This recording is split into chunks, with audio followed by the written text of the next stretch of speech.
Welcome to Intermediate Algebra, Unit 3, Lesson 3, Video 2 of 4. In this lesson, we're talking about how to find the equation of a line depending upon what information you're given. In this video, we will find the equation of a line where you're given either slope in 1 point or any 2 points. Our lesson objectives are just what I said. We're going to find the equation of a line when given slope in any point. We're going to find the equation of a line when we're given 2 points or a graph. We added that. And we did a little bit of that graph in the last video. So what you need to remember as we go on in finding lines is what you really need to find the equation of any line is you need to know the slope. And then any point. We worked specifically with knowing the y-intercept in the last video, but now we're going to talk about how if you know any point. If you do know the y-intercept, that makes it the easiest case because it goes right into slope-intercept form, with the m being the slope and the b being the y-intercept.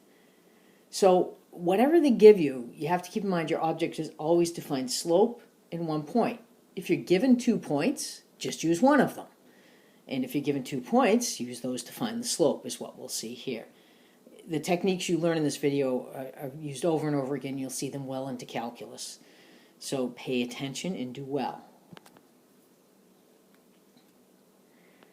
So the first method would be using what we call point-slope form of the line. This is a different form than what we learned in slope-intercept form. When I went to high school in the dark ages there, this is what they taught us for finding the equation of a line.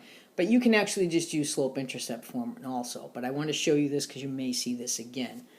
So point-slope form of a line just starts with the slope formula. This right here, that's the formula for slope, where one of our points is simply xy, and the other point is x1, y1.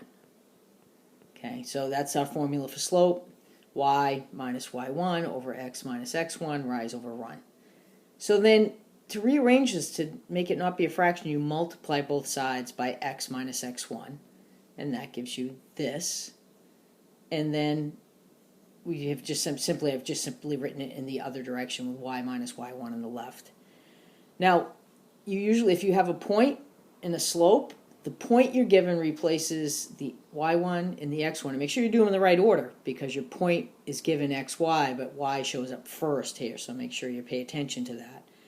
So you replace the letters with the values from your problem and solve for y. This is if you want to use point-slope form.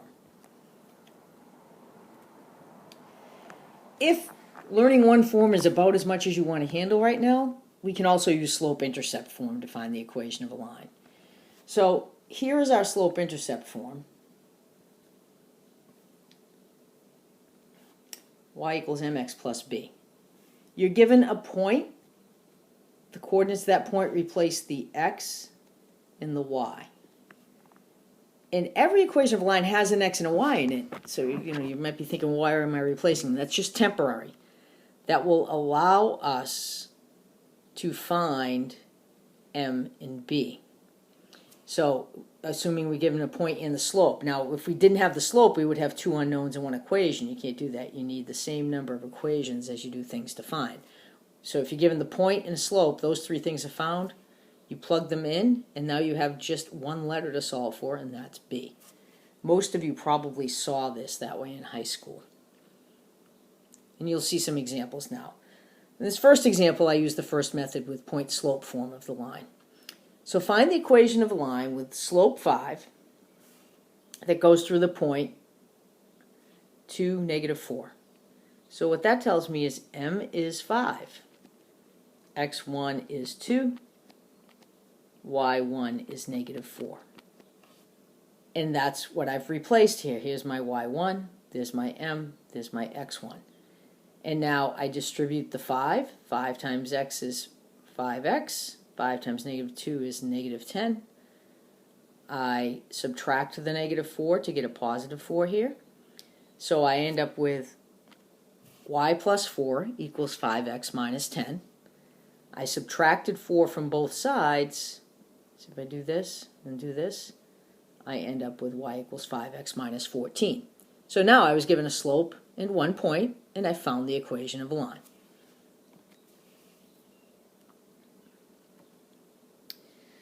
So here it is using the other method, which is probably more familiar to you. Slope is 5, x is 2, y is -4.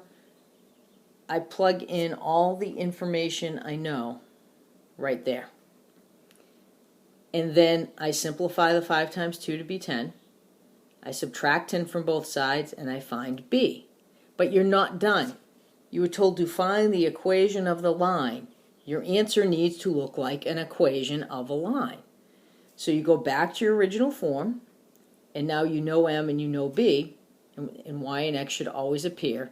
You may only have y and you may only have x in the equation of a line. I need to be careful about that, but you will have one or the other or both. So you replace the m and the b. That's what you're trying to determine for your particular line.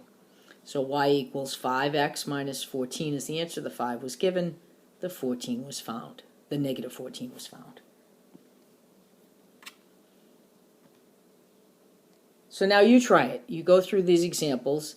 Don't be panic-stricken by the fraction in the second one.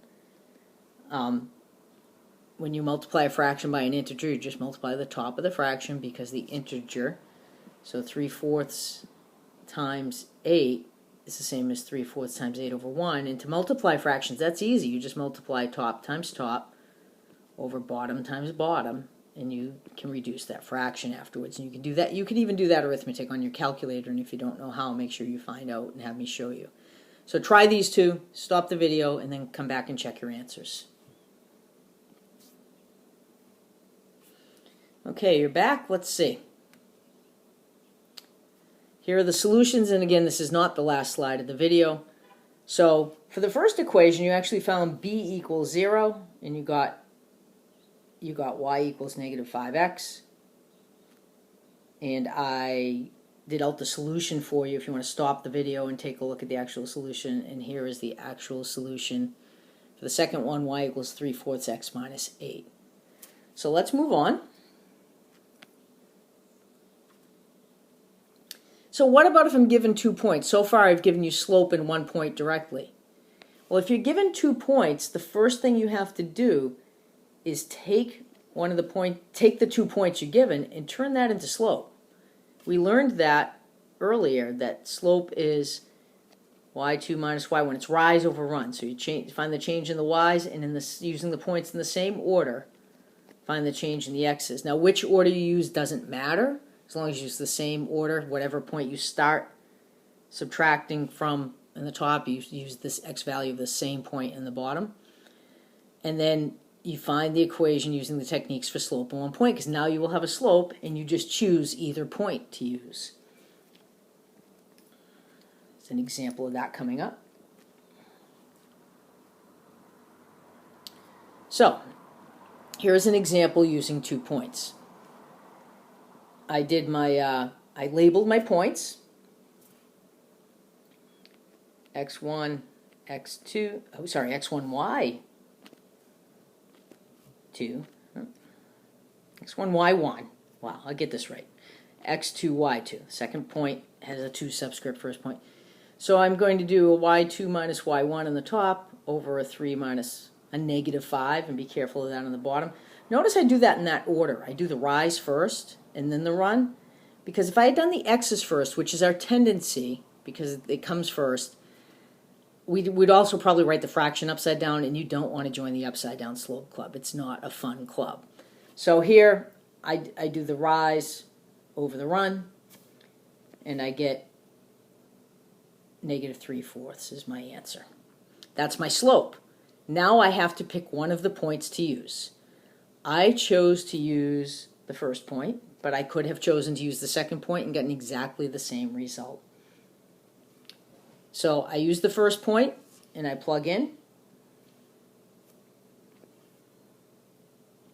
y minus 2 equals m times x. Now I used point slope form. You could have used slope intercept form. X minus a -5 will become an x plus 5. So I skipped, well, I didn't really skip. I multiplied by a -3/4 out front. That gives me a -3/4 x, and it should give me, and it gives me a -15/4 because if I simplify just the inside there, I get x plus 5. So that's why this comes out negative. And then I have to add 2 to both sides to get y by itself. And you can do that on your calculator. That should not be a mystery to you. I added 8/4. But if you're having trouble with fractions, you have to figure out a strategy to either go straight out, learn how to do them again, or learn how to do them on your calculator and get fractional results. So you try it. You're given 2 points in three different situations, and in the fourth situation, you're given a graph. You just pick 2 points from the graph and find the line. So stop the video and try these. All right, and here are the answers. I did not do solutions this time, but if you're having trouble with this or disagree with this particularly, because you never know, I could have a mistake in there, drop me an email and I will give you a full-blown solution and we'll talk about it. Okay? Thanks. Thank you for joining me for this edition of Math Teacher to Go, Intermediate Algebra, and I will see you in video 3 of this lesson.